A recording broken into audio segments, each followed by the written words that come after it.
Hello, everyone. Thanks for watching. I'm Sarah, and this is Rebecca. And Rebecca has been kind enough to give me a few minutes of her time today. She's just coming to the end of her 90-day Awakening and Empowerment program, and she has offered to share her experience. And thank you so much for watching. Hi, Rebecca. Hi, Sarah. Thank you so much for doing this. Not a problem. What I do is a little bit difficult to explain, so it's very helpful when someone who has been through the journey can kind of just share their experience. So let's start at the beginning. You found me on like a Facebook post or something, right? On Facebook, yep. And do you remember kind of what was it that kind of prompted you to book a call? I can't remember the exact post it was, but it was more, I think you were doing a live, and I just liked the way you were to the point, and it wasn't a foo-foo sort of ad or anything, so I just pursued it more because I knew it was time for me to. And so then you get on a phone call with us, and you actually met with Lizette first, because I don't take all the enrollment calls myself because I'm busy teaching, thank God. But what was that experience to kind of get on the phone with us and get a little bit of clarity of where you had been, where you wanted to go, the obstacles that were in the way? Because that's kind of what we do on those sessions, on those calls. Do you remember what that was like for you?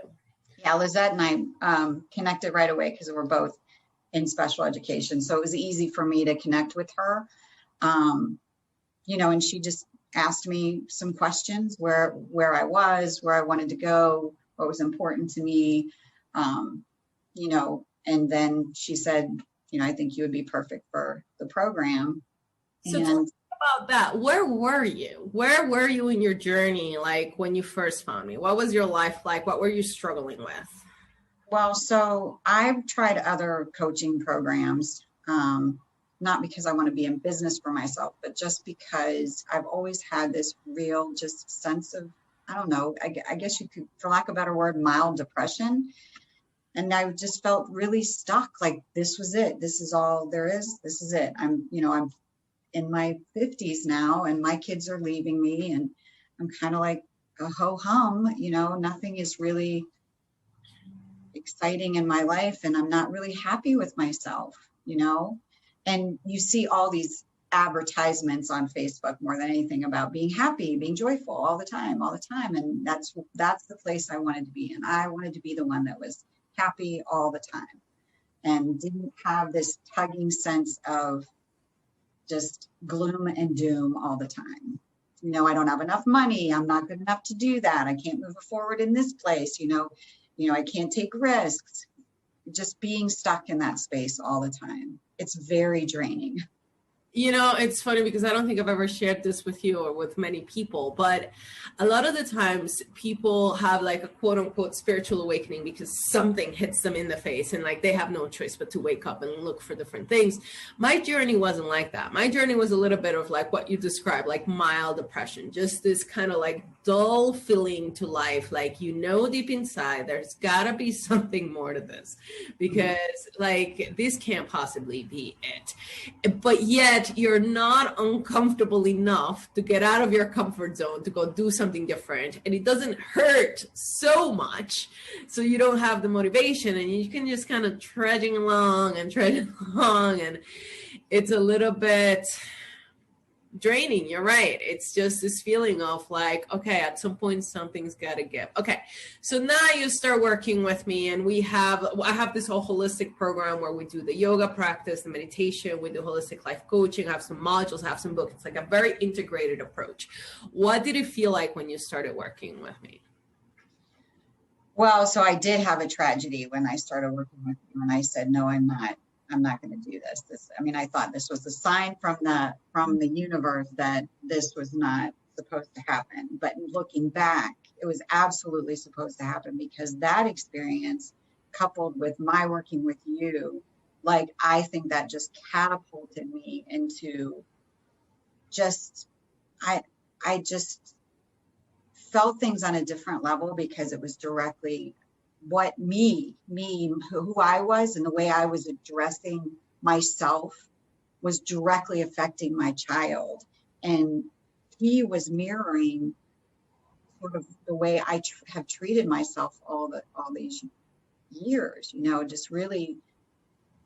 So I think like that just kind of catapulted me into another place. And then it was this huge sense of urgency to do something now. Yeah. Happened after you had already started the program, right? And I honestly didn't even realize, now that you say that, you're right. You did say, no, I don't, this is not the right time. And I'm like, no, this is the best time. So in my head, you were never quitting, because part of the reason that you had signed up is for this stuff to come up for healing. Like once you feel like you have the support that you need, then the things in your life that are kind of like underground can begin to bubble up to the surface, because you can see them more clearly. So we work through that situation. Do you remember what was like the most helpful as you were going through that journey to have the support and the clarity? I feel that's a lot of what I was providing you with. Right.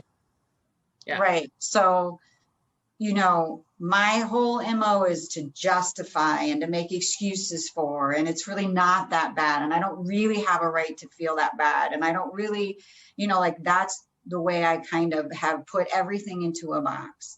And you questioned that and kept asking me why I don't think I deserve to have good things happen to me, or why I don't think I deserve to be happy, or why I don't think I deserve to be at peace, and what is stopping you from being there. And and while that was going on, you know, like our one-on-one sessions were a lot about that.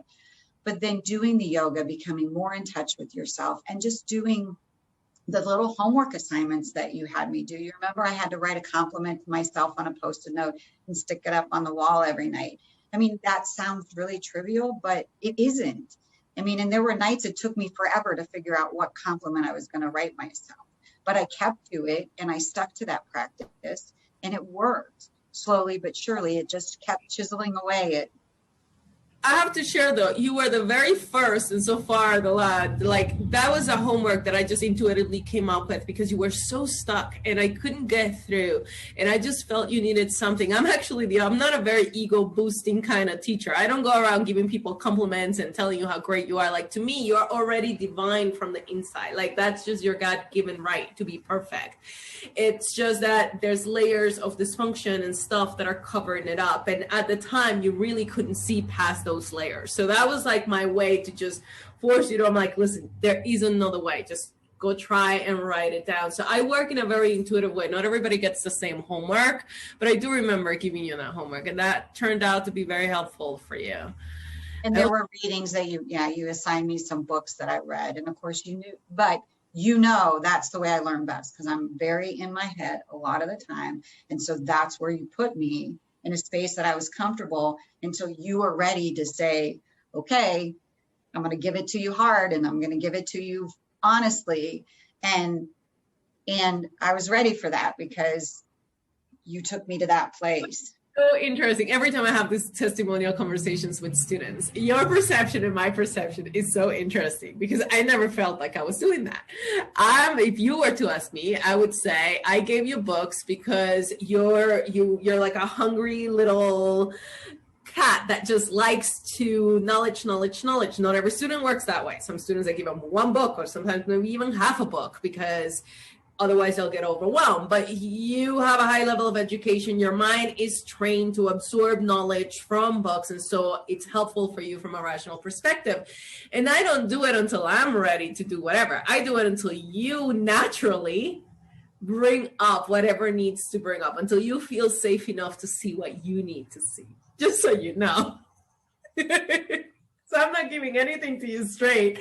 I'm just sitting here listening patiently with love and compassion and waiting for you, because I'm not really teaching you. It's funny. I don't really teach you anything you don't already know. You already have it from within. You just need a mirror to remind you, and maybe an example and an inspiration of what the possibilities might be.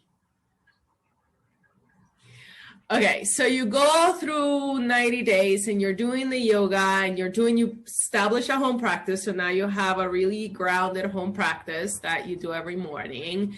And you started coming into the group holistic life coaching sessions. What was that like for you, to have a little community of other like-minded women?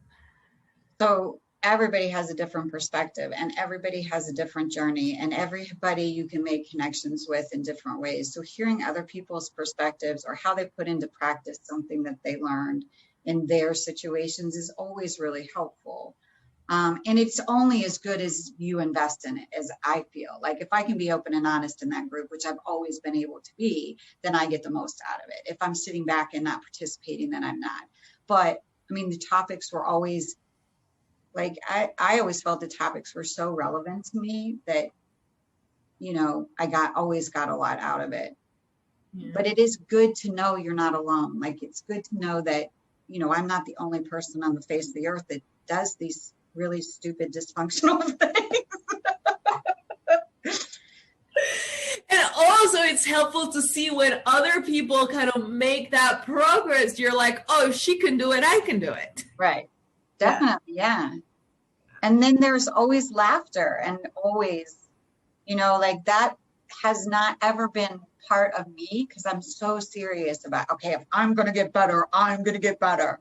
And I remember you saying, you know, like, you're afraid of that? Well, take it for a ride in the car, sit it right next to you in the seat, take it for a ride, take it for a joyride, you know, like all of that really changed who I am as a person. And I'm just not that serious person anymore because I can't make light of anything, or I couldn't before, you know, it was just like this, well, like you say, the big heavy backpack I was carrying along all the way. And I just let some of those stones leave and stay where they need to stay because I don't need them anymore. They're not serving me anymore. That kind of, I don't know, it was almost like, and it's not a miracle. It's not I don't feel crazy happy all the time. Like, it's not, I don't skip through the tulips. I can handle anything that comes my way, no matter how sad it is, no matter how hard it is, no matter how happy it is. I know how to set boundaries for myself. I know, and it's work all the time, but I care enough about myself to approach every situation in a grounded way because I know when I don't, that it's only going to cause me to suffer. It's only going to cause me to be more sad or more depressed or more stressed. And don't get me wrong, I still go down that rabbit hole sometimes, but I have the tools now to come right back to center. And I'm very forgiving of myself, you know, like, okay, you know, throw that in the back seat of the car because that's going to work out. You know, I can still make light of those situations and bring myself back to center using the practices that I've learned. So it's not that my life is so tiptoe through the tulips, but it's, you know, it is, I mean, it's just like you're free. You're just, nothing is so horrible that you can't get through. And I guess now my identity is that I'm a child of God. You know, like, I'm not a hugely religious person, but my identity was so stuck to things that, you know, that I thought I was supposed to be. And now I can be anything I want to be because I'm a child of God. You know, I'm love and I have love to give. And I think as long as you are free that way, you can really be anything you want to be and not, you know, like I was telling you before, sometimes I think the more I do, that's what I'm supposed to do. But now I realize, nope, probably going to bed and getting 8 hours of sleep is the best thing for you, and putting myself first so I can make the best choices for myself. Yeah, because your identity no longer comes from what you've accomplished. It comes from who you have become inside. And yeah, that is the greatest gift that anyone could ever give or receive, that ability to be grounded and connected to your true divinity. And then from there, just manage life as a school, as a learning experience. So then everything that you're doing, it's not the end of the world. It's just, what can I learn from this? And how can I improve from here? And doing it with patience and compassion, knowing that transformation takes time and all of that. Okay, what would you say to someone who's considering this program and it's looking at me online and it's thinking like, what's up with this girl? Like, should I not? How is this different than any other program? Like, is it gonna work for me? What would you say to them? I would just say to them, like, I mean, I know it takes a lot of courage. I mean, I was on the other side of the fence, and it was, no, I'm not going to do it. Yeah, I'm going to do it. No, I'm not going to do it. Yeah, I'm not going to do it. And it takes a lot of courage to say, I'm worth it. I deserve this. Because other people I have worked with, I've been in counseling, I've worked with other coaches, they give you skills, but you sit in front of me and let me know I already have them. You just pull them out of us, or me, or whoever you work with, or that's what I've seen. And, and it's basically, you always knew it was there. You just encouraged me to bring it out. And there was no judgment. Like, I never felt like I would go into a session where you were going to like be critical of decisions that I made, or judgmental of how I handled a situation, or judgmental of me because I was sad or glad or mad or however I felt or whatever I said to you. So it wasn't a space of like being fearful of sitting in a space with you. I did, suck in air a couple times when you were very honest with me. So, I mean, if you're going to work with Sarah, you gotta know that you're going to get the truth, which is what we all need to be better. But it was never, the truth comes from you because you love me enough to want me to be my best. And so truth comes because I'm not judging it as good, bad, or otherwise. It's just is. Mm-hmm. Right. So yeah. That's all there is to that. And so therefore, in my book, there's no reason to be afraid of it. Afraid of the truth, right? Because it's the truth. Like, that's all it is. The problem is a lot of humans have a lot of constraints as to what's right and what's wrong, what should be and what shouldn't be. And when the reality doesn't match their expectations, then they lie to themselves and they get stuck because they don't want to admit the truth of the truth. And I'm like, but that's the truth. Like, and that's okay. And unless we actually do that, then we can't even begin to get to the other side. And I think in my experience, because the only reason that I can do it is because I had a teacher do it for me. Okay. And so what would happen is I had my own layers of pain and my own layers of dysfunction that I was deeply ashamed. And I would take me all the courage to go put them on the table. And then she would just react in that same way, just completely unconditionally, non-judgmental love. And when she did that for me, I realized that I could then do that for myself. Like, okay, if she can love me that unconditionally, then I can love me that unconditionally. And that to me is what empowers people to really begin to heal. Yeah. So, I mean, I guess if I would say anything, the most growth I've ever had in my life is for the last 90 days. And it's not, I mean, I know people notice it. Like, I know people notice that I've changed, but it's such a relief. I sleep 8 hours every night. Before I would toss and turn and my mind would never stop. I never get up in the middle of the night. My mind never races in the middle of the night. I go into situations and I'm in a position where I have to make decisions as a leader, but I make decisions and I never question them, because if they don't work out, that's okay too, because that's an opportunity for me to learn. It's not anything scary anymore, so it's just being centered and peaceful and, I don't know. And time isn't, I used to race around all the time. Like, if I'm late, oh, well, like, that's how I feel about it. Like, I'm enjoying my moment right now. If it takes 6 hours, then that's my choice. Like, the world's not going to come to an end because I'm late for work, or I'm late on paying a bill, or, all of those things that keep us trapped in this hamster wheel. It's really our own trap. Yeah. And that was like a huge, like, oh my gosh, this is me. I have that is so powerful to know that you have all the control internally. You have all the control, and it is all about how you look at things, the perspective you take on things. Yeah. And, you know, just for the record, the only reason we have the perspectives we have is because that's all we've ever known. That's all our ancestors have ever known. That's all we were taught. And we simply don't have another point of reference.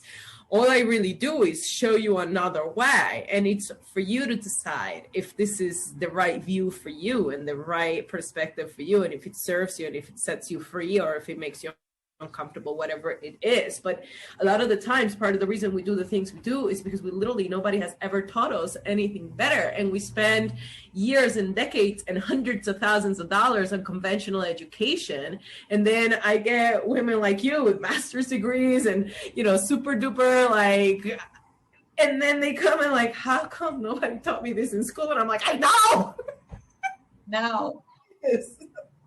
And it's not even like you taught me anything. You just you just showed me that I already knew.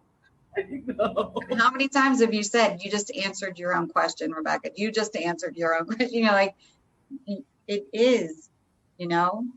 Yeah, and that's the thing, right? Like, it's not even something that I can go out and teach. So I have the 9 modules of the course with certain principles, and I have some books that I follow because I am teaching something and I'm systematically teaching something. But you're right, I can't teach it. It's not something, it's something that I can just be. And then when I step into that energy, then you remember to be what you already are. Right. So I'm teaching you some skill that you're going to go out there and and that's the point of reference that I say people are missing sometimes when you go from studio to studio, from teacher to teacher, from video to video, from book to book. Unless you have a sacred student-teacher relationship that holds that space for you, you will never understand. It's not something that we can explain to anyone. Right. The structure of the program is there, but the individualized, like, just, I mean, interactions that you have with me are, I guess, sacred. I mean, like, you know, I feel very cared about by you. I mean, I feel very valued by you. Like, I feel like you want me to be successful. Like, you want, like you go to a therapist, you almost think the therapist wants you to continue to be dysfunctional because they're making $150 an hour. No, that's not why they do it. I don't believe that that's why they do it. Right, I know. They have been educated and trained to hold a certain neutral space. But in my book, neutrality will only get you so far sometimes. Now, don't get me wrong. To me, what happens is psychotherapy and psychology and psychiatry help people to cope and manage symptoms and create a level of stability. Working with me is a little bit of a roller coaster ride. Like, yeah, it is, for sure. I'm here to cuddle you and make you feel safe. I'm here to kind of just pull the rug from underneath and show you can fly. Yeah. And that could be a little hard. That could be a little like, oh my God. And I'm like, go ahead, you could do it. You could do it, right? So it's just a different role. So I don't think it's their intention to keep you dysfunctional. It's just their job is to create stability. And sometimes in order to have real growth, we need to be willing to go a little bit underneath the surface and kind of just see what's there so we can uproot it. And yeah, sometimes that can feel a little bit unstable, a little bit unsettling, a little bit like you're being put on the spot or whatever it is that people feel. But to me, it's just shining the light on the truth, and that will always set you free. I'll close with this. My teacher once said to me, you know how they tell you, she says to me, that the truth will hurt, but it will set you free. And I'm like, no, that's not what they say. They say the truth will set you free. They don't tell you it's gonna hurt. Okay. And then she turns around and she goes, well, then they're lying. Because they're not telling you the full truth that, yeah, sometimes your truth is going to be uncomfortable, but it will set you free. And so thank you for sharing your journey. I hope that it inspires other women who are on the fence and are thinking about it. I do what I do from a place just unconditional love. And I do it because I've been blessed to receive it. And you get to a place where you just want to go shout it off the rooftops and teach it to anyone who will listen. Because it's real and the healing is real and it is possible to get unstuck. Thank you so much. You're welcome, Sarah, anytime. Bye, everybody. Thanks for watching.